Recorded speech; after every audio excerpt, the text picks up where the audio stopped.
Now up against a hydra, Saito stands facing it with a sword in his hand. Just then, the monster gives out a loud roar, releasing slimy particles from its mouth. These slimy particles make Railza scream in disgust, as she can't seem to handle slimy things. Since Railza can't stand the monster, Saito is filled with a sense of responsibility to attack the monster on his own. This prompts him to charge at the monster without fear. Fortunately for him, just as he does so, Morlock shoots out a magical taser from his staff that causes the monster to feel pain. With the monster in pain, Saito seizes the opportunity to strike multiple times. While this goes on, Morlock continues to hurt the monster with the magic from his staff. Laufey joins in and adds her magic to his to cause the monster as much pain as would prevent it from attacking. After that, the monster is drained of its energy, causing it to die. Since Laufey had assisted him with her magic, Morlock hands her a gold coin as a sign of his appreciation. Meanwhile, after successfully killing the monster, Saito cuts off its head to cook.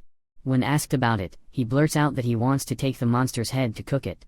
Hearing this, Railza is shocked to her bones. Her shock is shared by Morlock, who wonders if he really wants to eat it. Furthermore, he reminds Saito of a time when he had eaten it during a famine and how bad it had tasted. Their talks, however, do not bother Saito, who is adamant about cooking the monster's meat, urging them to just watch. Shortly after cutting off the monster's head, he goes to meet a friend of his to ask for needles. While she continues to think he intends to use them as poison for Railza, he denies using them for that. Instead, he insists that she gives him brand new needles. However, she still believes he wants to use them as a means of delivering poison and asks if she should put some poison on them, further stating that it would be easier to give it to Railza by getting her to drink it. This gets him wondering why she keeps bringing up Railza's name. When he gets back to where he had left the others, he cuts the flesh of the monster with his sword. He intends to cut out some meat from the monster's stomach and grill it. Shortly after getting some raw meat, he pricks it with the needles he had earlier collected and gets it ready for the grill. While grilling, he lectures them on how to grill an eel, explaining how the meat has to be flipped while grilling to get rid of the fat.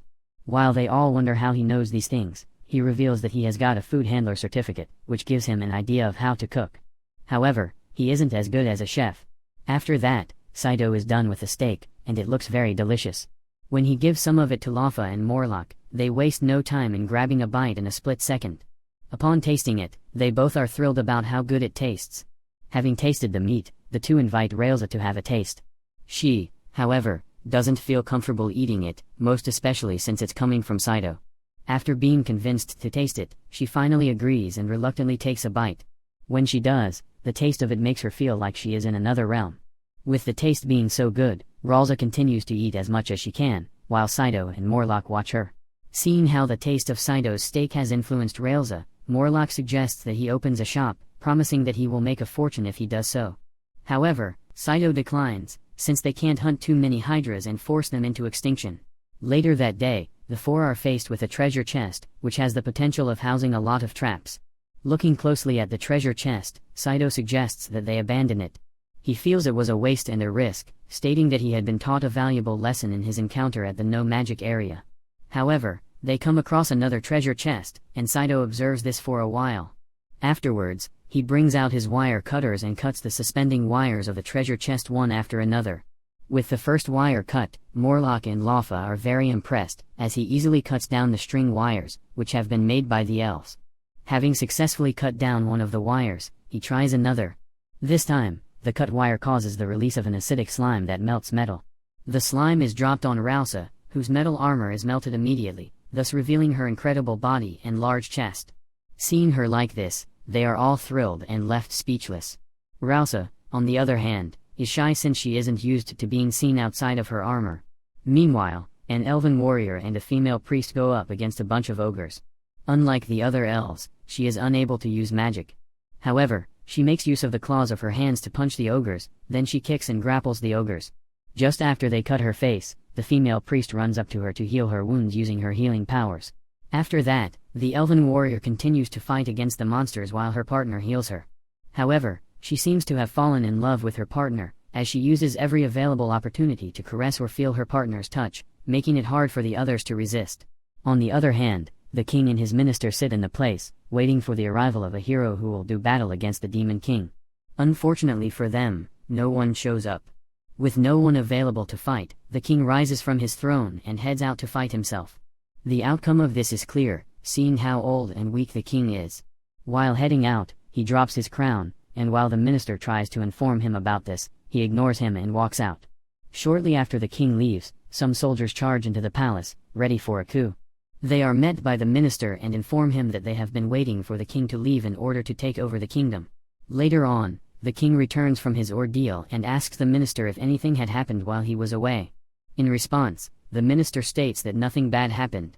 The king, however, finds this hard to believe after seeing the petrified bodies of some soldiers. He reminds the minister about his specialty, which is petrification spells, but he acts ignorant. Instead, he assures the king that they will be removed the next day. To change the topic, he asks about the demon king who, at this time, is seated directly in front of the king, as they both enjoy a game of chess. Shockingly, the demon king gains victory over him and demands to know when he will be executed. However, the king assures him that he will never do that, stating that he will never have a good conversation partner to help the demon king. The king dubs the demon king as a respected knight, giving him the perfect disguise to escape. Later that night, Saito and the rest are camped while trying to roast some food. Morlock seeks the help of Lafa to heal his back, but she refuses, stating that it isn't a wound.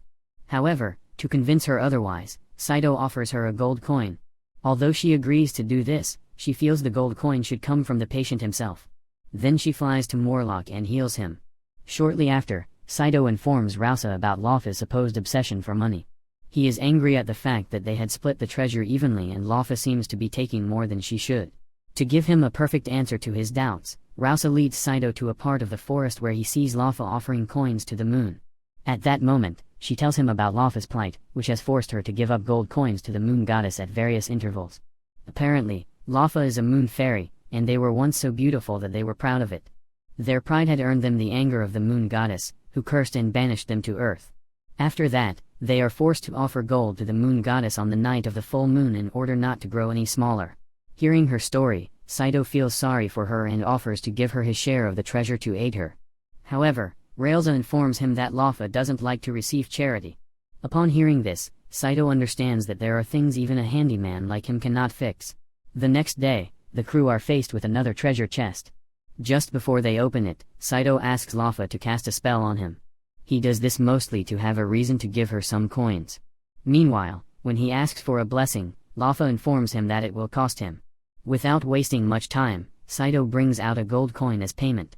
After thanking him for the gold coin, Lafa blesses him just as he had asked her to. Just then, he picks the lock of the treasure chest and opens it. When he opens it, he is disappointed at what he sees and informs them that he has screwed up.